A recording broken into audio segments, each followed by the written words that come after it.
The Secret Recipe of the Cloud Baker. In the little town of Fluffington lived a boy named Milo. He had a heart as warm as a fresh-baked bun and worked at the Rolling Pin, a bakery that had seen better days. The shelves were often more empty than full, which made Milo's warm heart feel a little sad.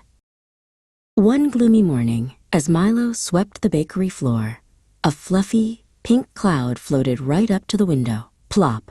A beautiful, old book with a cover like a swirly sky landed right on the doormat. It was tied with a ribbon of pure sunshine. Milo opened the book, and his eyes grew wide. The pages weren't filled with regular recipes. They were recipes for baking with the weather. Sunshine muffins. The first page read, made with a cup of morning sunbeams and a pinch of a gentle breeze.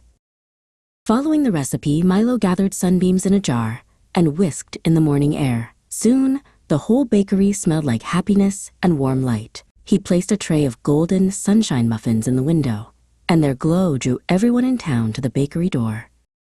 The next day, after a light rain, a rainbow stretched across Fluffington. Milo knew just what to do. He followed the recipe for rainbow tarts, using drops of rainbow color to make the sweetest, most vibrant tarts the town had ever seen. People giggled with delight as they took a bite. But not everyone was happy. Across the street, Basil, the baker from the Grumpy Crumb, watched with a scowl. His own gray, lumpy loaves sat unsold. He wanted Milo's secret recipe for himself. That night, under the cover of darkness, Basil tiptoed over to the rolling pin. He tried to jiggle the lock, hoping to sneak in and snatch the magical book. But Mrs. Gable, the flower seller, was watering her petunias late. "What are you doing, Basil?" she called out. Soon, Mr. Fitzwilliam from the bookshop and little Lily with her puppy, Pip, came to see what the commotion was about. Milo heard the noise and came to the door. He saw Basil and the worried faces of his friends.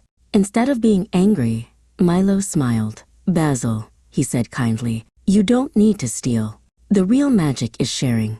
Would you like to bake with me tomorrow?" Basil's grumpy face softened. The next morning, he and Milo worked side by side, baking friendship croissants made with shared laughter. The whole town of Fluffington agreed they were the most delicious treats of all because they were baked with kindness.